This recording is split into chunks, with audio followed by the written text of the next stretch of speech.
Jigsaw really started from James and I wanting to make a film. James really badly wanted to direct. You know, I met him at film school and he used to make these little claymations. For myself, I was kind of interested in writing and directing and acting. And so eventually our problems sort of met in the middle. It was like, if we make our own film, I can play the lead and you can direct. They used to come into the office all the time and have these talk about different ideas and what they were going to be doing, and they'd go away and they'd go right in a corner and then they'd come back. I rang him one day and I go, hey Lee, I've got the idea for this film that we're gonna make. It's about two guys, they're stuck in this room, they're chained to both ends of this dungy, decrepit old bathroom. Lying in between them is a dead body. In one of the dead body's hand is a tape recorder. In the other hand is a gun, and each of these characters find these little mini tapes in their possession which they play, and there's a voice on the tape recorder that tells them what's going to happen to them if they don't play this game.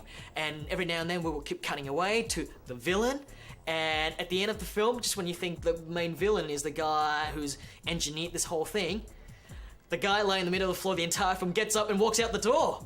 And it then fell to me as the writer to decide why they're chained up in the room and who put them there. And so Jigsaw really was birthed from that. It's like, who put them in this room? Well, it's obviously a bad guy. Why did he do it? And I started thinking about what the theme of the film could be. If tomorrow a doctor was to tell you that your life was going to end in 3 weeks because you're suffering some disease, everything would change. You would look at things differently. But I was thinking it would be interesting if somebody got told by a doctor that they had a year to live and they snapped. I thought it would be interesting to have this person use their death sentence, this cancer thing, as a way of teaching other people to open their eyes.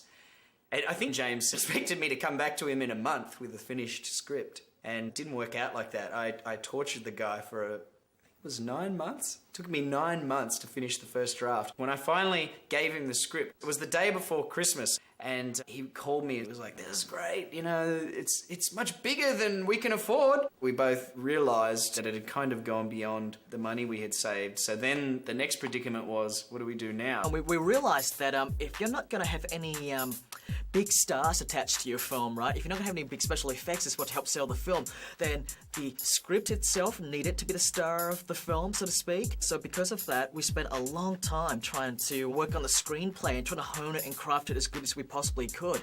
And the irony was, because we spent so much time on the screenplay, other people read it and then thought, hey guys, you know, this is actually a pretty decent script here. You should not try and just make it with your own money. Let's see if we can get a bit more money and let's see if we can do it properly. There was a couple of producers in Australia and they happened to call up and they happened to be looking for a low-budget horror genre film set in a self-contained space with a couple of people in it. So the script was optioned out of Australia.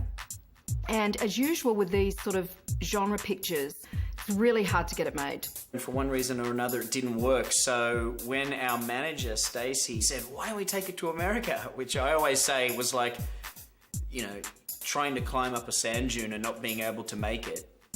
And your friends saying, oh, it's cool, like, don't worry about it. We'll try Everest next week.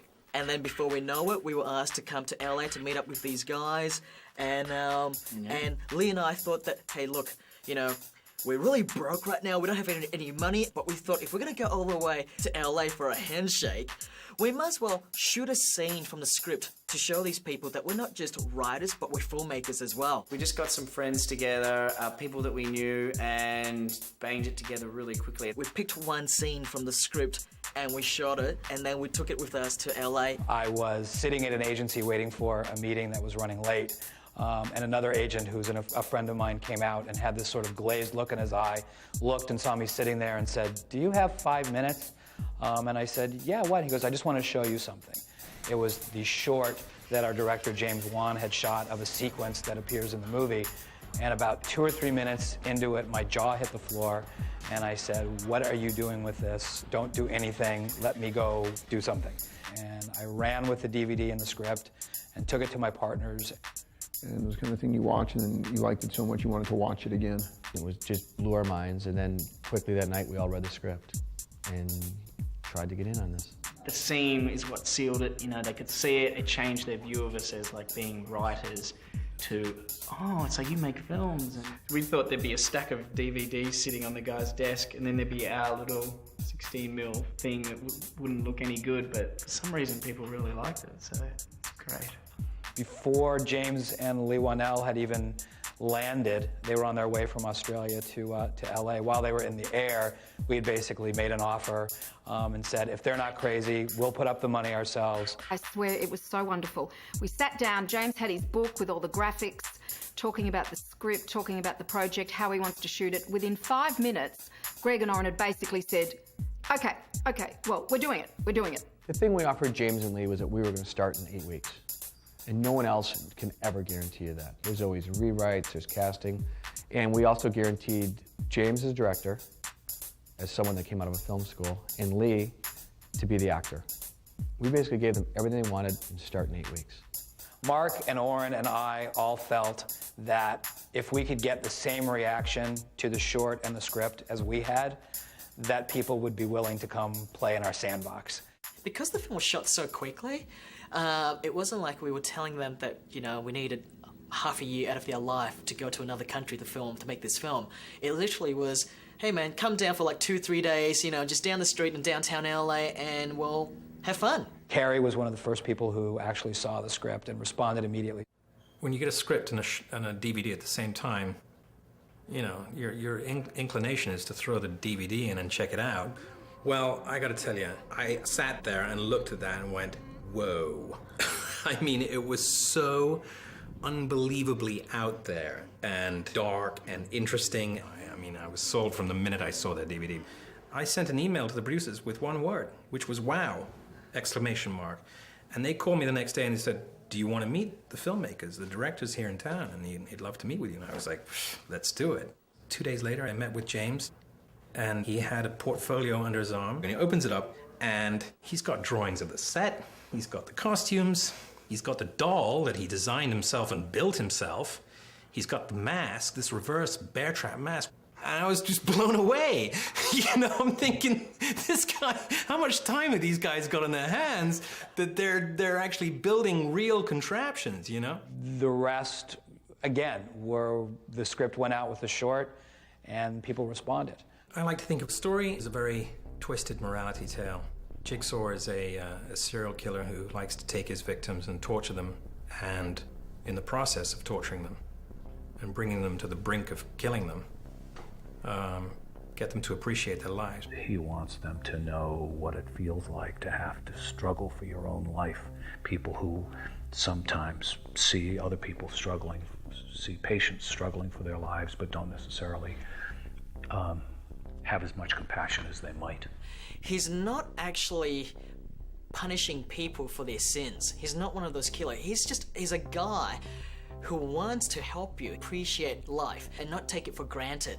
I think that's what sets him different to a lot of the other movie serial killers. His motive is very different. He wants to help people out.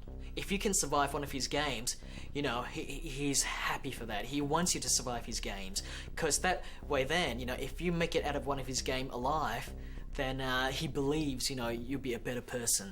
It was basically a message of, you know, enjoy every day you live and respect the fact that you're able to live and do something with your life. That's one of the things that attracted us to the film immediately, was that it was trying to say something, that it did have a theme, that it did have a moral message despite, you know, these smears of blood throughout the bathroom and everywhere else. I really did not have a lot of prep time because I spend 2/3 of my pre-production time up in Ottawa, Canada. He needed to go to Canada to sort out his working papers, his visas and stuff like that. So by the time I got back to LA for the film, I really only had 1 week of pre-production, and my DP came on board 4 days before we had to shoot the film, so there really wasn't any prep time at all. I asked James if we could have a little time to rehearse, and he was kind of grateful that I said little time, because we really had no prep time on this film. We really jumped right into it. The production designers had hardly any time to build all the sets. James had hardly any time to plan all his shots, you know, and the actors didn't have much time to rehearse anything. I like to have rehearsals because things you find in that rehearsal space that you won't have time to find when the clock's ticking are often gems that the director is usually very excited about. These guys were totally open to trying different things. And that was fun too, to be in an atmosphere where the screenwriter and the director were both playful and fun about it. And, you know, and they were like listening to ideas from everybody, and that's a wonderful atmosphere to be in. You know, I know after the first rehearsal, Carrie called me and said, wow, these guys are amazing. This is going to be fantastic. And you start hearing things like that even before the cameras roll, and you kind of, you know, take a deep breath and settle a little bit. The producers, Greg, Mark and Oren, told us this is going to be down and dirty, it's low budget, and it's probably not going to turn out to be the film you've envisaged in your head. I had storyboards very early on in the shoot, but when I realized that I was never going to get the shots I had planned, it was like storyboards were out the window. And I was literally just making shots up on set, you know, just making it up on the spot, trying to just trying to make it work, basically. So from the very first day, it was all about compromise with this film. I definitely think, for me, from a directing point of view, the hardest thing was having a very strong vision in your head, but not being able to stick to it. On a good day, the actors would get, like, 2 takes. James would ask for a 3rd take and the AD would be like, what do you think you are, Kubrick? You know, like I'll spend a whole day trying to get my shots done, and when I wouldn't get the shots, I would just end up getting really depressed, and I would kind of like just stay there on set while everyone else has gone off to lunch and go, oh man, what can I do to fix up my shots? So I would spend a big chunk of my lunchtime just literally not having lunch and just thinking about the shots. Most of the time, James would be pacing with the script in one hand and a can of Coke in the other. He'd just be pacing, trying to figure out what to do, so I just kept well away.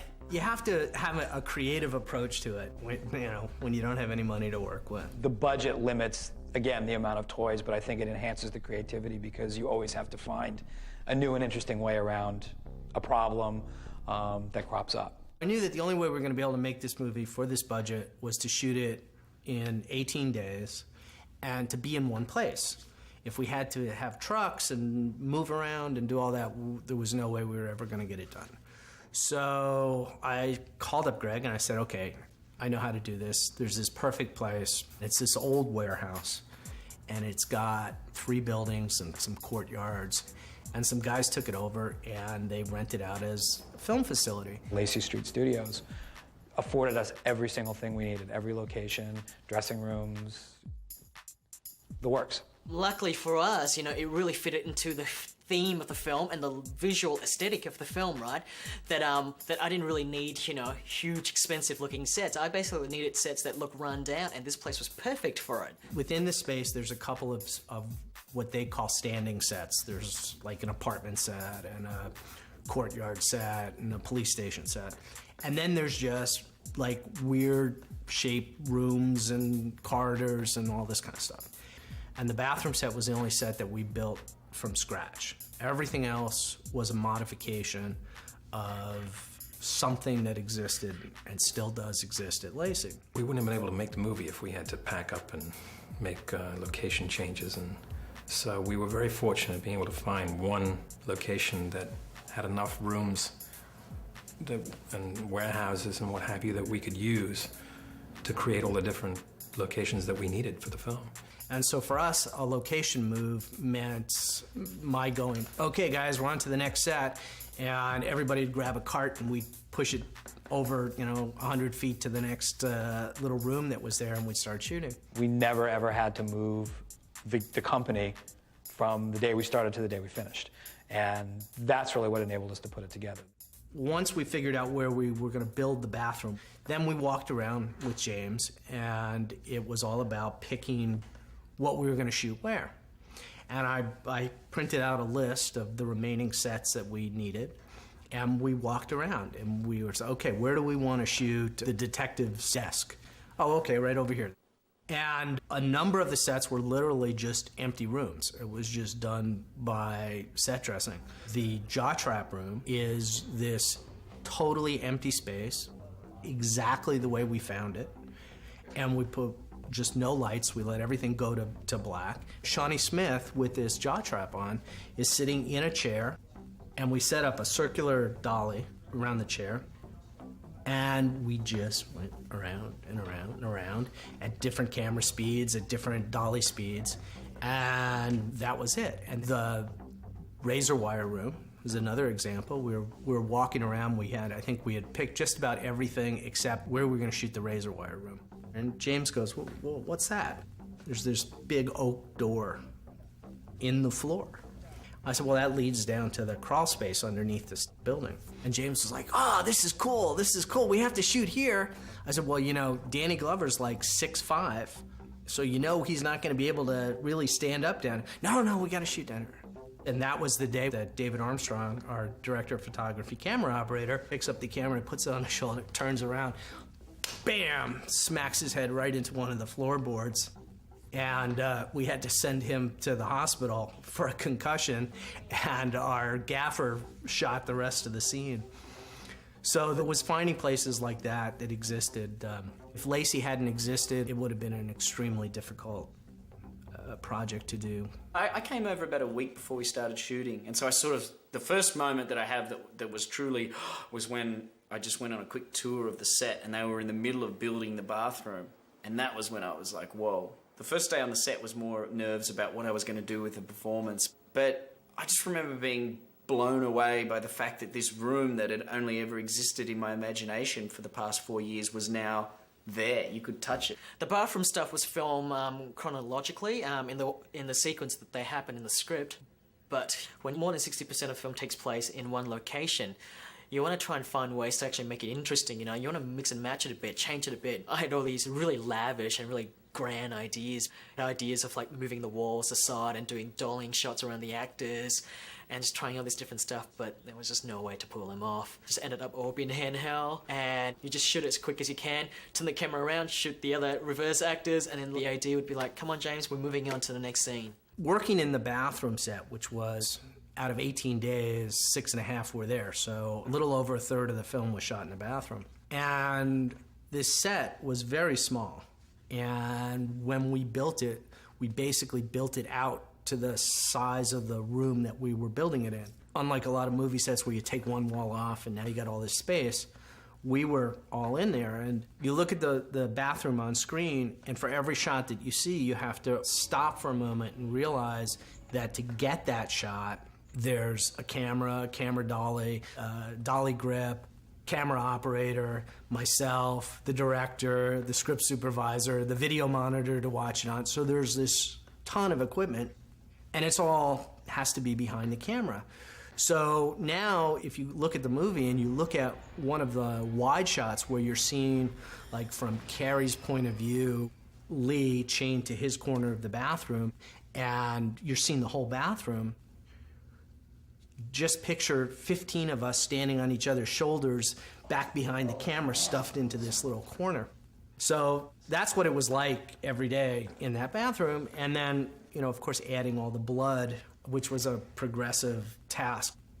And it came to the point where I was constantly going, okay, don't step in the blood, we gotta cover up the blood. And people were starting to step in it, and footprints were going through. And that was like the last thing you needed, was to see like a grip's footprints going across the bathroom. Tobin was laying there the entire time, and God bless him, man. That's no easy task to be laying on the floor every day. To be able to go up to one of these great character actors and go, hey man, we need you to lie on the floor for the entire shoot, and we're gonna cover you up in blood, and if you don't mind, when we move the cameras around, we're gonna be stepping on you every now and then. I hope that's cool with you. There were a few incidents where things were getting flung around the room. There's a lot of throwing in Saw, like throwing photos back and forth, throwing the hacksaw. And there was a couple of times when things would land sort of too close for comfort. That wasn't good. First day it took about an hour and a half. Second day it took about 45 because we knew what we wanted. And James had passed on the thing. And then the third day it took about, I don't know, 20 minutes? 10 minutes. We were on that set, trapped in that bathroom, chained to the wall for 7 days. We had a little nail that opened the manacle. One day, they put a nail in there that was a little larger than the orifice it was supposed to go into, and I spent much of lunch in the bathroom while everyone else was eating. That was a good little bit of method for me, you know, get a sense of the being trapped. It was a little nerve-wracking, you know, especially when the props guys are going, I don't know, maybe should we try this? A lot of people think that the hacksaw actually cut through the foot, but not at all. We turned the blunt side of the hacksaw down, so Kerry would actually be using that side to saw his foot. And literally, you run a tube behind the blade, and basically from the tube, you just pump blood into it, and that's all it was. I did actually cut my leg when I did that, even though they blunted the hacksaw. James was yelling at me, faster, faster. And I was like, well, that makes sense. I mean, I think I would definitely be doing it faster if I wanted to get this thing done. And before long, I felt this twinge of ow. and before you know it, the fake glucose blood was mixing with the real thing. But it was just a small cut. It's nothing. Here, you can see it there. There you go. There, an acting exercise. And because we'd shot it in sequence, we were doing the ending on the last day, and we pretty much had to get it all in one take, so it's always good to have everyone just going, all right, just get this right. Because if you don't get it right, we're moving on. Yeah, we're moving on. That's it. No, that was definitely the funniest thing, trying to shoot around the set that was being torn down as we were filming. We were trying to beat it before the production crew started tearing down the set. It was like Richard Corman. So you're sitting there weeping on the floor, and then someone yells cut, and then you like look up and the walls are coming off and everything, and it's like, yep, that's great, let's move on. We had written that this guy is caught in this trap by Jigsaw, and these drills come alive and they're gonna go into the guy's head. So we spoke to our special effects guy, and he said, well, I can make fake drill tips. Glue sticks with just aluminum foil on them. And when they're spinning around, they look just like these. Just going nice and slow, and the two drills are going to go through the person's head and meet. The movement of the drills towards the guy was done by hand, so we had total control of that movement. And the way the track was built, it could only go so far. And you have to figure out a way how to stop this machine, which is unstoppable. And the guy has a gun on him and decides he's going to blow the drill bits apart. It's basically a body squib inside of a steel container.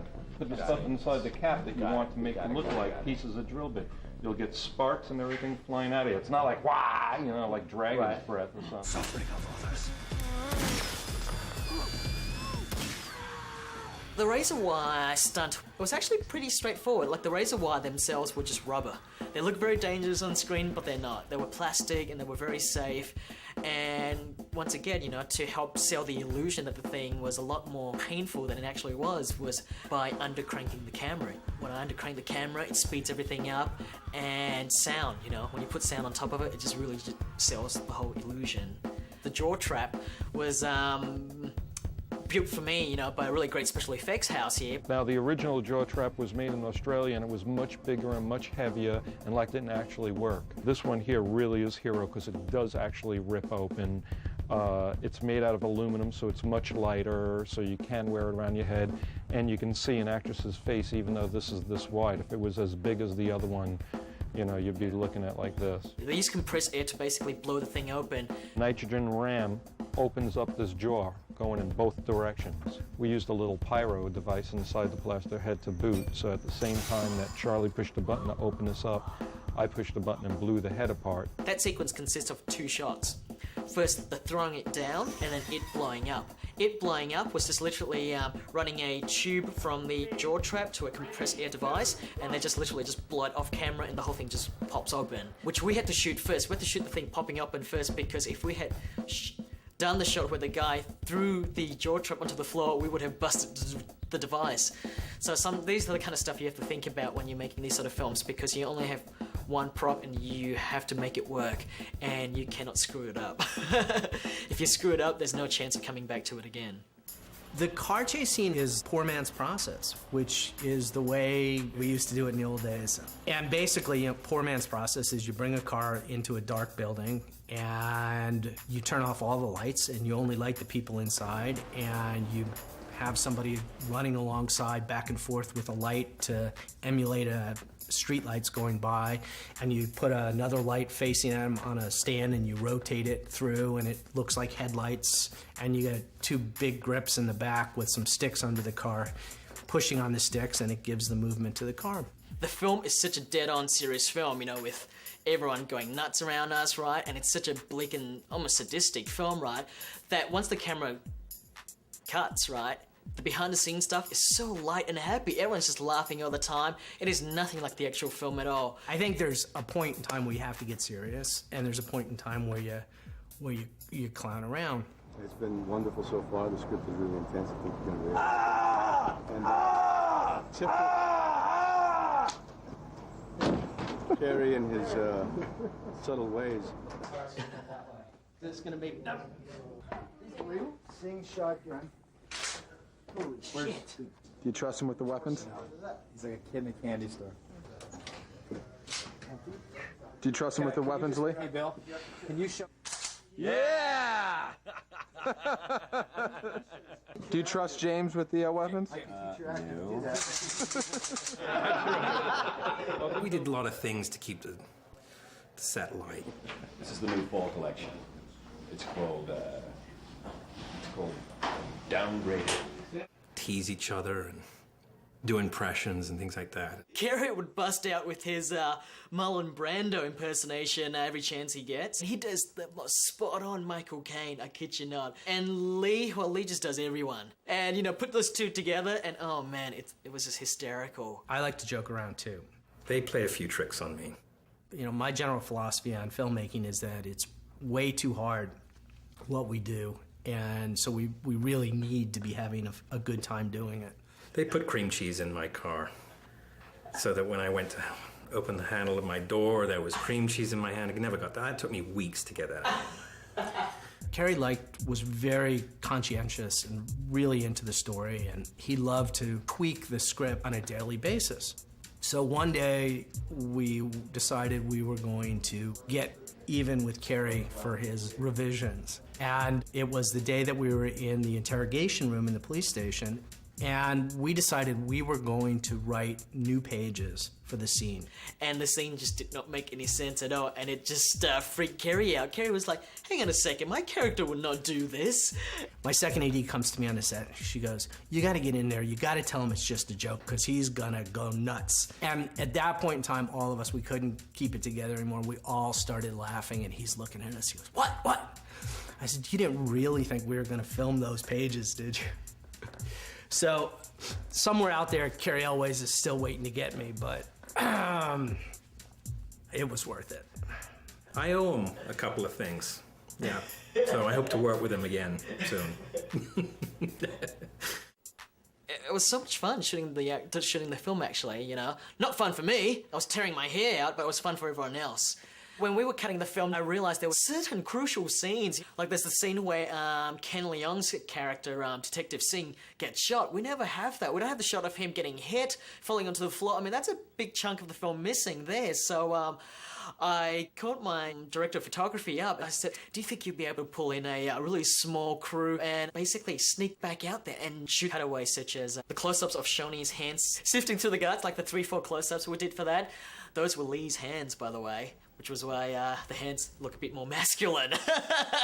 Shot of Ken flopping onto the floor. That was Lee dressed up as Ken. There's a great shot in the film where in the scene where Detective Singh walks through the door with his shotgun up in front of him, right?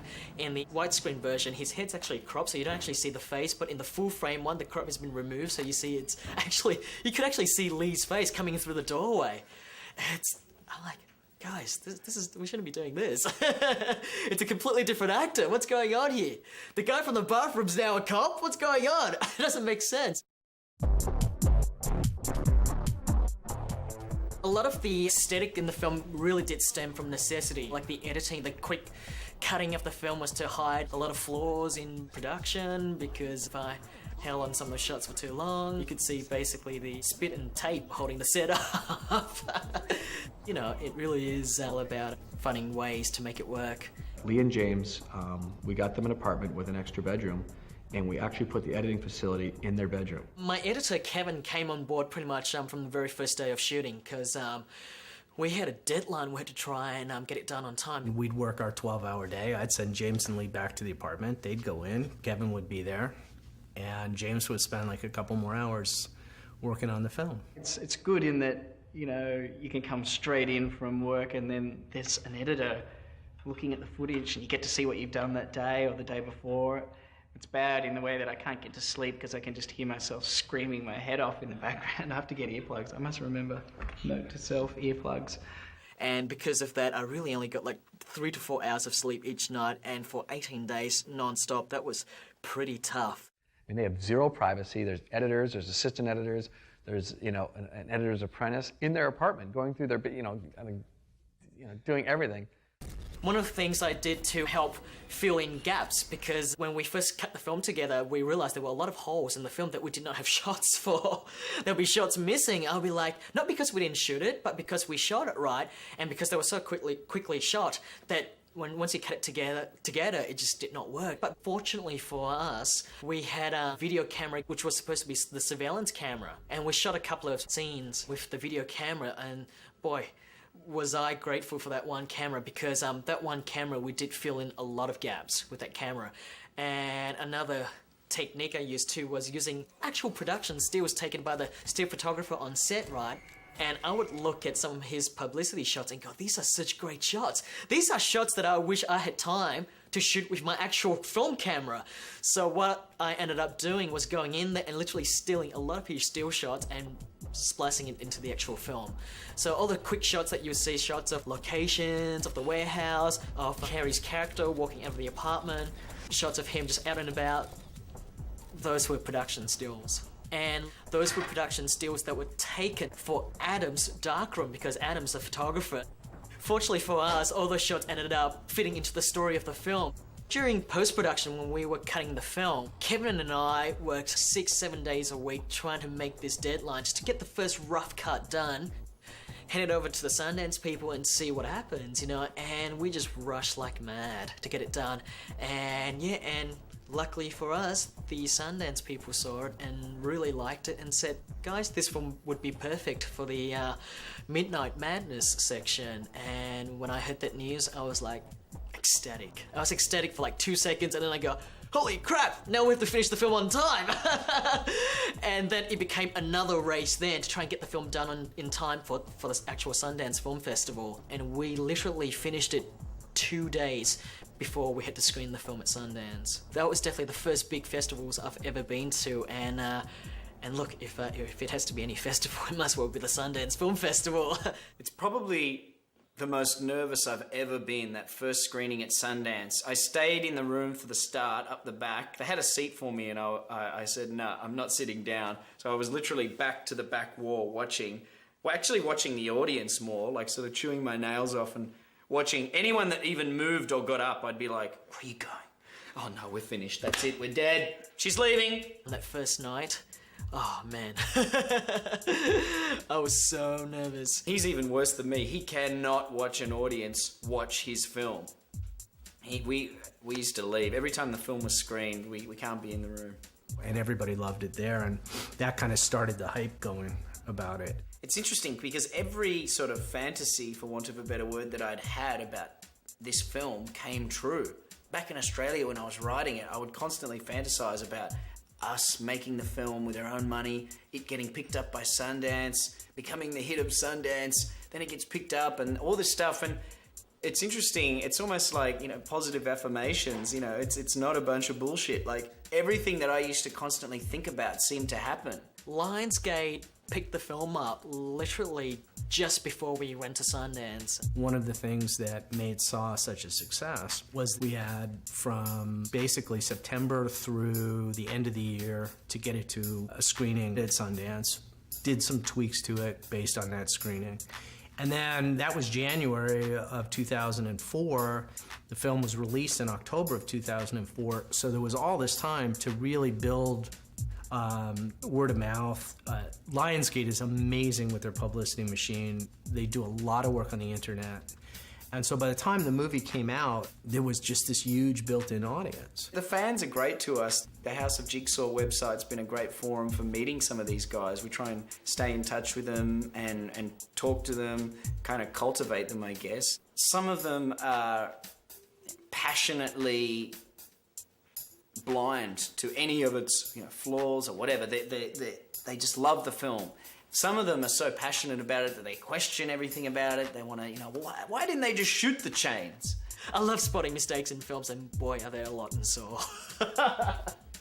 But that's great. That's actually been one of the best things for James and I, is watching people take ownership of the film and argue about it. You're thinking, oh my God, they're discussing heatedly something I thought up and James thought up. So that's just an honour as well. So we want Saw 2 to continue that. The last thing we want is these guys who've been so passionately devoted to it to be disappointed. It's like once the film is out there, it's no longer yours. And you kind of just have to let it go.